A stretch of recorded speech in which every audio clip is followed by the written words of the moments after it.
നിങ്ങളുടെ favourite shows ഇനി ഒരിക്കലും മിസ്സാവില്ല. ഇപ്പോൾ C5 കാണും നിങ്ങളുടെ ഫേവറേറ്റ് ഷോസ് തികച്ചും സൗജന്യമായി. നാളെ പ്രശ്നം സംസാരിക്കുമ്പോഴേ ഭഗവാൻ ചാർത്തി കൊടുത്തു എന്ന് പറഞ്ഞ് അവള് കഴുത്തിൽ സൂക്ഷിച്ചിരിക്കുന്ന ആ താലി അറുത്തു മാറ്റാനുള്ള നിർദ്ദേശം അങ്ങയിൽ നിന്നുണ്ടാവണം. ഇപ്പൊ തന്നെ അതങ്ങ് തീർന്നാ മതിയായിരുന്നു. രണ്ടും കൂടി ഒന്ന് പിരിഞ്ഞിരുന്നെങ്കി. പേടിക്കണ്ട ചെറിയമ്മേ, എല്ലാവരുടെ മനസ്സിന് ഒരു ചൂട് തട്ടിയിട്ടുണ്ട്. കുറച്ച് കഴിയുമ്പോ അത് പൊള്ളാൻ തുടങ്ങും. പിടിച്ചു നിൽക്കാൻ പറ്റാണ്ടാവും. ഇനി നമ്മൾ പോലും ഇടപെടാതെ കണിമംഗലം നിന്ന് കത്തിക്കോളും.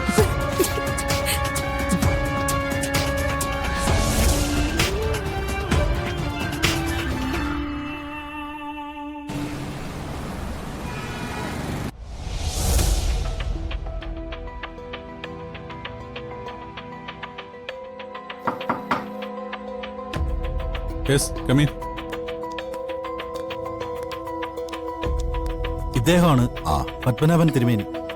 നമസ്കാരം. ഇരിക്കൂ. ജിത്തു പറഞ്ഞോ. ഇല്ല, ഞാനൊന്നും പറഞ്ഞിട്ടില്ല. തിരുമേനിയെ കുറിച്ച് ഞാൻ ഒരുപാട് കേട്ടിട്ടുണ്ട്. ഞാനും താങ്കളെക്കുറിച്ച് ഒരുപാട് കേട്ടിട്ടുണ്ട്. സിനിമ കാണലൊന്നും അങ്ങനെ ഇല്ല, പക്ഷെ എവിടെയൊക്കെയോ മിന്നി മറഞ്ഞ് കണ്ടിട്ടുണ്ട്. നാളെ ശ്രീകൃഷ്ണപുരം ക്ഷേത്രത്തില് ദേവപ്രശ്നത്തിന് പോകുന്നത് തിരുമേനിയല്ലേ? അതെ, സത്യത്തിൽ നാം അതിന്റെ ഒരുക്കത്തിലായിരുന്നു. പെട്ടെന്ന് ഇങ്ങനൊരു വിളി വന്നപ്പോ ശങ്കിച്ചു.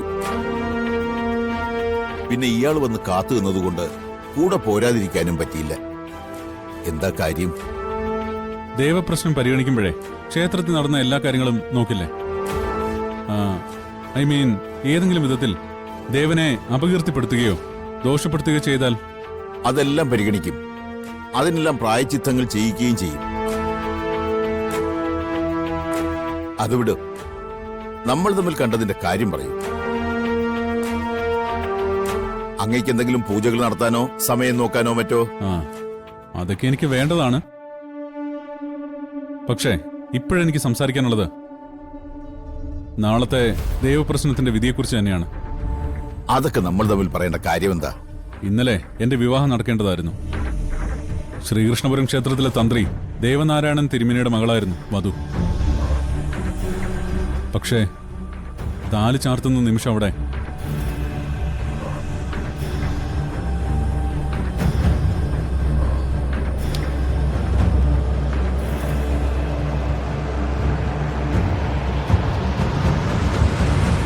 എനിക്ക് ഇനിയൊരു താലിക്കഴുത്തിൽ അണിയാൻ പറ്റില്ല. ഞാൻ വിവാഹിതയാണ്. എന്നെ താലി ചാർത്തിയത് മറ്റാരുമല്ല, സാക്ഷാൽ ശ്രീകൃഷ്ണ ഭഗവാനാ എന്റെ കഴുത്തിൽ താലി കിട്ടിയത്. ഇത്രയും സംഭവിച്ചതൊക്കെ തെറ്റല്ലേ? ദേവനാരായണൻ തിരുമേനി മകളും ചെയ്തത് ശരിയാണോ? അതിപ്പോ എനിക്കെങ്ങനെ പറയാൻ കഴിയുക? മാത്രമല്ല, ഇതൊന്നും എന്റെ പരിധിയിൽപ്പെടുന്ന കാര്യങ്ങളുമല്ല. തിരുമേനിയുടെ പരിധിയിൽ പെടണം.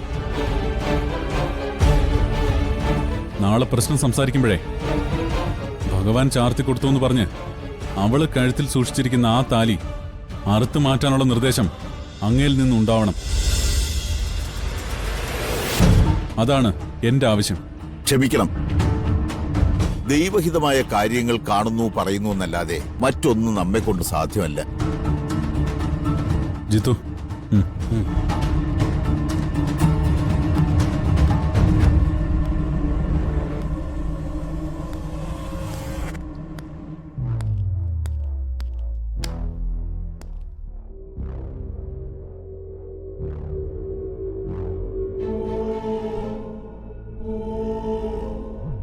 ഇതെന്താ? ദക്ഷിണ മാത്രമാണ് നമ്മുടെ പതിവ്, അതും ന്യായമായ ദക്ഷിണ. തിരുമേനി, ഞാനും എൻ്റെ അമ്മയും എൻ്റെ ബന്ധുക്കളും ഇന്നലെ ആ ക്ഷേത്രനടയിൽ നിന്നത് ജീവിതത്തിലെ ഏറ്റവും വലിയ അപമാനം ഏറ്റുവാങ്ങിയ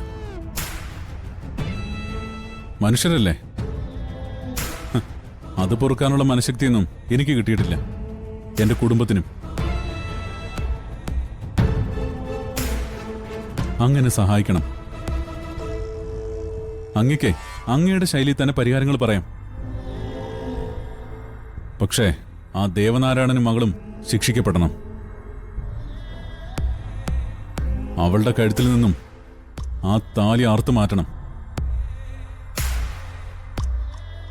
പകയും പ്രതികാരമൊന്നുമല്ല തിരുമേനി. ഞങ്ങളും ദൈവത്തിൽ വിശ്വസിക്കുന്നവരാ. ഇക്കാലത്ത് ദൈവം താലി ചാർത്തി എന്നൊരു പെൺകുട്ടി പറയുന്നത് സത്യമില്ലല്ലോ. അങ്ങനെയാണെങ്കിൽ അത് ഭക്തരെ ബോധ്യപ്പെടുത്താനെങ്കിലും അങ്ങ് ശ്രമിച്ചാൽ മതി. മറ്റൊരാളെ മനസ്സിൽ വെച്ചുകൊണ്ടാണ് അവൾ ദൈവത്തിന്റെ പേര് വിളിച്ചു പറഞ്ഞിരിക്കുന്നത്. അത് ബോധ്യപ്പെടുത്താൻ നോം വരും. ആ അത് മതി. എങ്കിൽ നാം മടങ്ങുന്നു. ആ ജിത്തു, തിരുമേനി യാത്രക്കിട്ടോ.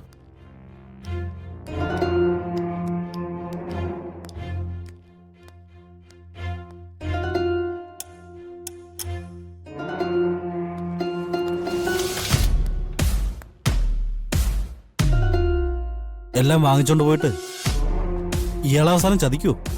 ആ തിരുമേനിയെ ചിന്തിക്കും. അവള് ചെയ്തത് തെറ്റ് തന്നെയാണെന്ന് അദ്ദേഹത്തിനെ ഉത്തരം കിട്ടുകയും ചെയ്യും.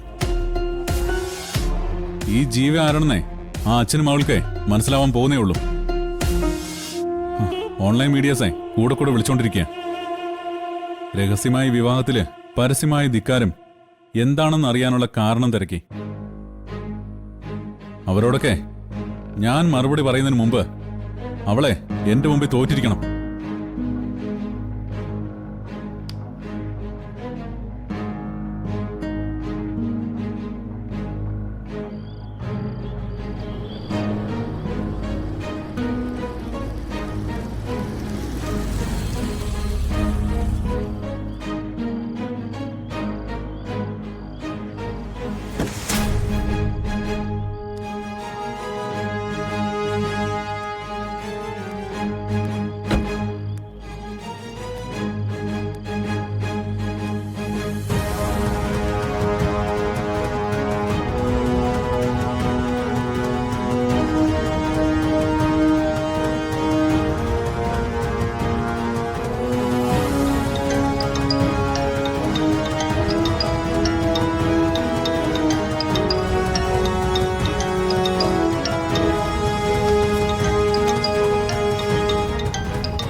ഡൗൺലോഡ് ചെയ്യൂ C5 ആപ്പ്. കാണൂ എല്ലാ എപ്പിസോഡുകളും സൗജന്യമായി.